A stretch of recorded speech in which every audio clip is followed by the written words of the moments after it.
Hey everybody, welcome back to Race of History. Today we are going to get into the first part of a series over the Franco-Prussian War. This is how the Franco-Prussian War broke out in 1870. I've done a couple of videos over the Franco-Prussian War. I did one a week or two ago that kind of was a general broad overview of the Franco-Prussian War, and it was because I knew this series was about to come up, and so before I got into more of a deep dive on it, I wanted to do kind of a general broad overview. So this is what we're going to do. There will be a handful of these videos out the next couple of days. I also have a Sabaton song that I'm working on the song's really short, but I'm trying to get into the Sabaton history for it. So I'll probably have those two in one video put out pretty soon, but let's go ahead and get into it. How the Franco-Prussian War broke out.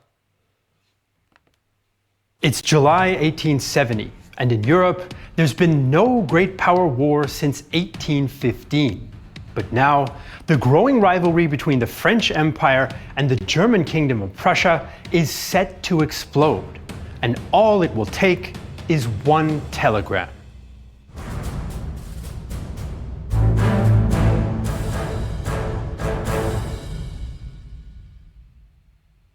Hi, I'm Jeff. One telegram, that's hilarious. Bismarck playing, both sides, technically telling the truth, technically lying through his teeth, doing everything he can to get a rise out of France. Jesse Alexander, and welcome to Glory and Defeat, the story of the Franco-Prussian War of 1870-71. Starting today, we're going to cover the events of the war week by week, 151 years later. In July 1870, Prussian Prime Minister Otto von Bismarck has dreams of a united Germany under Prussian leadership. Prussia already dominates the northern German states in the North German Confederation. But to bind the southern states to Prussia, he needs another war, and he has the largest army in Europe to fight it with. French Emperor Napoleon III and Empress Eugénie also have dreams of a glorious French Empire, but the rise of Prussia in recent years is a threat to France's position. Continued French dominance in Europe and a Germany united under Prussia. To achieve these dreams of glory would also mean risking defeat. All the two sides need is an excuse to fight. And as strange as it may seem, the crisis that starts the Franco-Prussian War begins in Spain.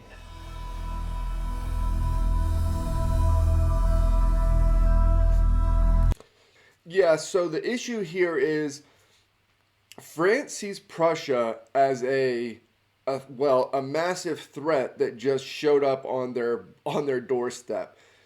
The Prussians see, or at least Bismarck, who's maneuvering the Prussian government right now, they see France more as an opportunity to establish the German Empire. Basically, they see them as a potential boogeyman that they can use.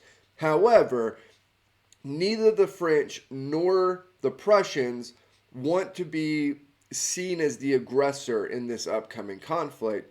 So Bismarck is doing everything he can behind the scenes to get France to cross that line first. And it's going to start with him getting a non-Prussian from a Prussian royal household to go accept to sit on the Spanish throne, which it's sort of a complicated and convoluted thing, but for all intents and purposes, the way that the French see this is a Prussian sitting on the Spanish throne.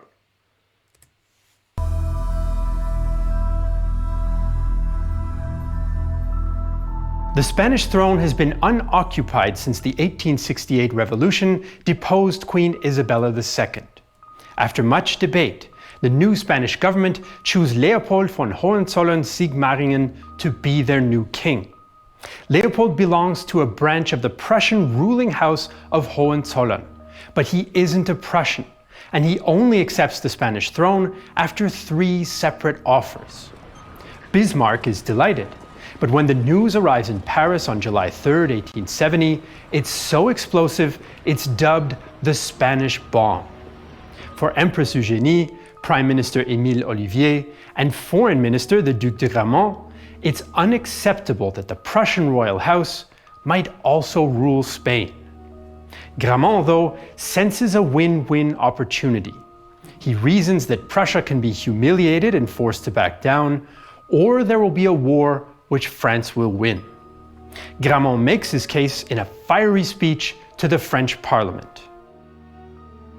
We do not believe that respect for a neighboring people's rights obliges us to suffer that a foreign power, by placing one of the princes on the Spanish throne, can disturb the current equilibrium of the forces in Europe to our detriment, and put in danger the interests and the honor of France.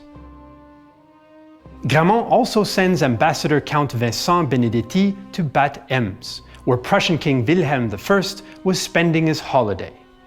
Benedetti demands that Prussia force Leopold to refuse the Spanish offer, which outrages Wilhelm. He doesn't recognize Gramont's ploy and blames Bismarck for the crisis. The king does ask Leopold's father, Karl Anton, to renounce his son's candidacy on his behalf, which he does. But Gramont...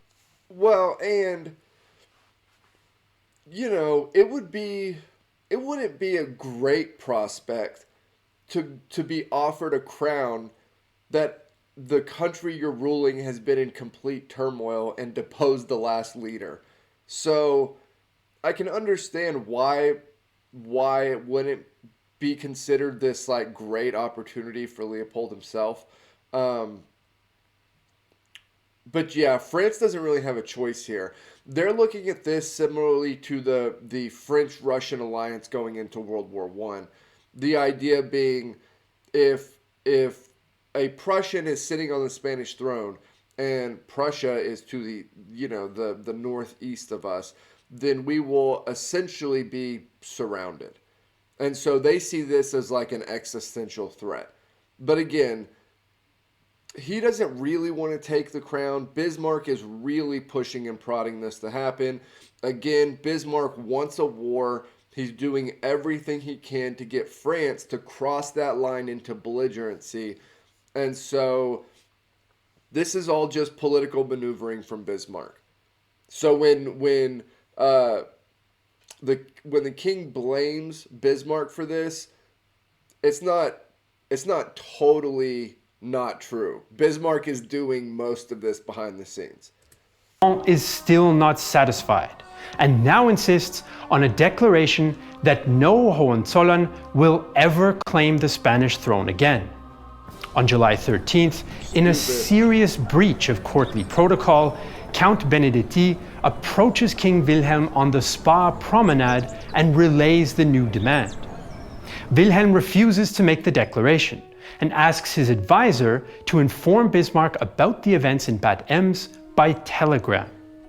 This message to Bismarck is the original Emser Depesche, the Ems Dispatch. Bismarck now sees his chance to provoke war with France. He modifies the dispatch's wording to make it seem as though King Wilhelm had disrespected the French ambassador, and has it sent to all Prussian diplomats. His Majesty the King then refused to receive the French envoy again, and informed him through an adjutant that His Majesty had nothing further to say to the ambassador. The provocative Ems dispatch, as manipulated by Bismarck, reaches French newspapers on July 14th, of all days, the French national holiday, and it works exactly as Bismarck intended.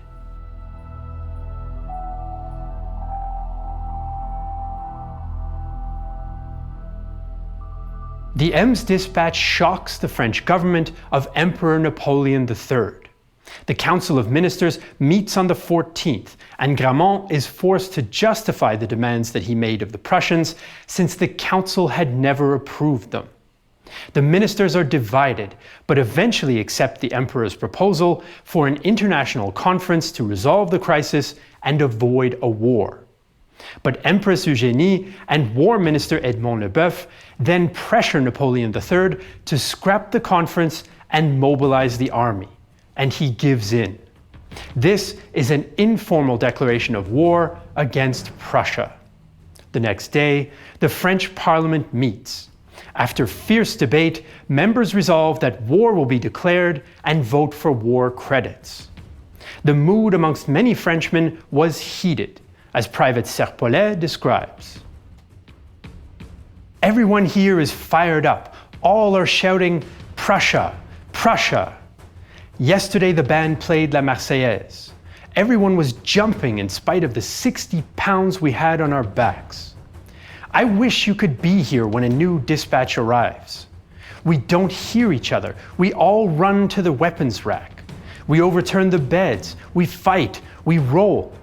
The sergeants want to intervene, but we slam the door in their faces. Discipline is relaxed. We no longer see so many punishments. When you talk to the French soldier about war, he wants to massacre everything. Okay, sure. And I understand. Again, this is Bismarck's whole thing. This is not Congress of Vienna, Prussia. This is now, King Kong on your border, Prussia. So you seem a little too amped here. I feel like, this is what Bismarck was going for. He was going for this super emotional, not thinking, visceral response that would just get France to jump off a cliff. Right? Because if you think about it too hard, you're going to fight King Kong. Right? But if not, if you get them just riled up, then they'll jump into it, without even looking. So that's what they do. They get them super riled up. They jump headfirst into a war that really they have no business getting into. And, the Prussians are just... The Prussians are OP at this point. Like, Von Moltke is going to go nuts. He's a very, very good broad general. He has been studying wars. They have the war cabinet. The Prussians are ready for this. And so they are going into this where the French are jumping off a cliff because of the emotions. The Prussians are going into this with both eyes fully open. And it's just not a good move for France. But not being a good move for France, again, it's exactly what Bismarck wants. I have said over and over in probably 24 videos on this channel that Bismarck is, if not my favorite, one of my favorite historical statesmen ever. He's just so good at this stuff. He's good at doing it with his own people. He's good at doing it with foreign countries. He's just good at this. Le soldat français, quand on lui parle de guerre, veut tout massacrer. Prussian writer Theodor Fontana isn't in Paris, but he later records what he'd heard. Countless bands, some more than 1,000 strong, marched through the streets, often led by soldiers and preceded by the tricolor flag. They constantly shouted, "Long live the war! Down with Bismarck!" Thousands more joined them, applauded, or sang along to the Marseillaise. The police let everything go. Then torches appeared, and others lit street brooms on fire. The drunks swung and hurled them into the trees, so that some began to burn along the boulevard. Then they went home at dawn. France is about to That was a hell of a mustache. declare war on Prussia, and the press and many Frenchmen are infected with war fever. These developments are also being reported in the German press, and Prussia and its allies are ready to react.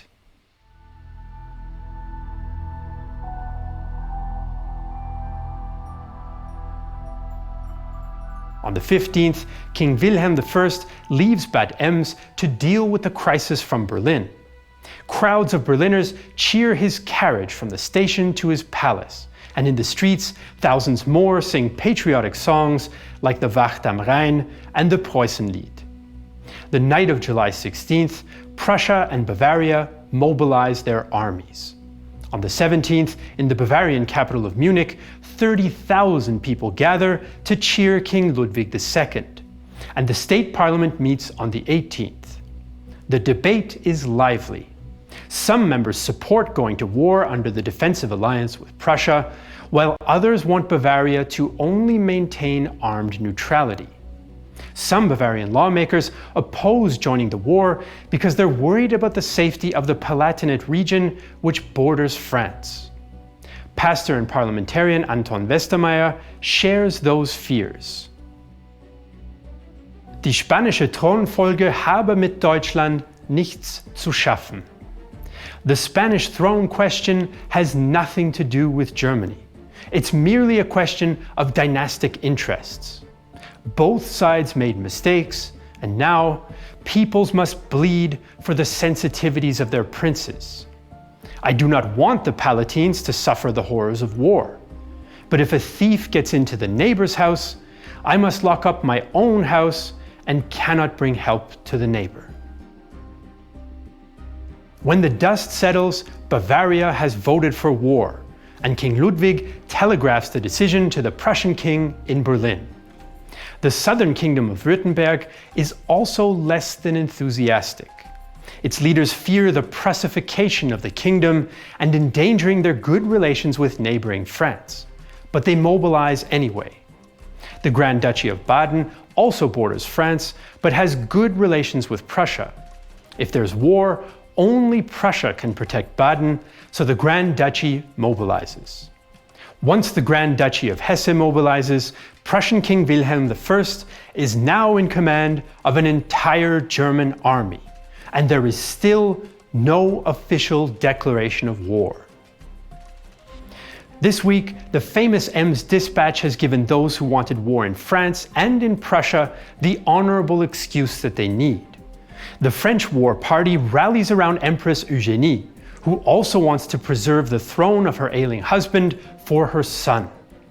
Bismarck plans to use the coming war to unite Germany under Prussia.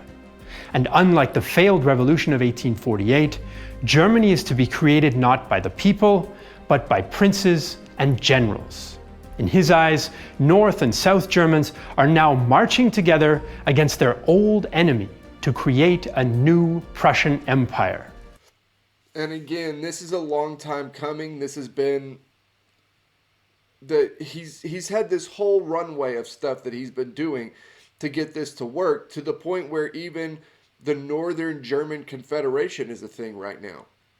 And so he has his run-in, obviously, with the Austrians, and, you know, this is not where this all starts. But he's in this position. He's using France as the outside invader to rally the southern German states to the Prussian banner. And of course you would, because those southern German states are going to be the first places invaded by a French army.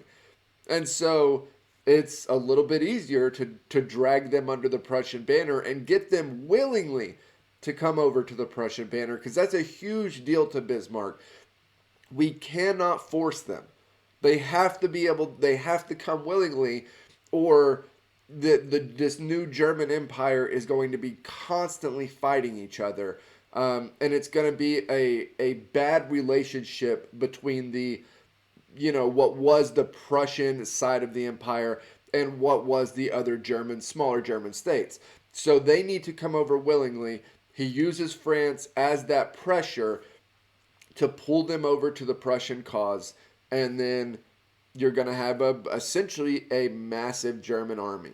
The massive German army that under von Moltke is going to very, very quickly mobilize and get over to France. The fact that Napoleon III and King Wilhelm I hadn't actually wanted war was now irrelevant. And next week, the Franco-Prussian War will officially begin. Glory and Defeat only exists because of your support. As a supporter, you get access to exclusive companion episodes like the one for this week, where we explore exactly what changes Bismarck made to the famous Ems dispatch. Okay, so that's how the Franco-Prussian War broke out in 1870. I like this channel, the real-time history one. I said that I'm going to do this series of the Franco-Prussian War, but I'll probably look at other videos from them. So if there's any other particular videos or series or whatever that they've done that you want me to look at, send them over. You can put them down in the comments below. You can put them on the Discord. There's a channel on the Discord that's specifically for YouTube recommendations. So either one, if you're looking for the how to get to the Discord, I'll put the link to that down in the description box below. As always, like, comment, subscribe. Help me keep building the channel over here, and I will see you all next time.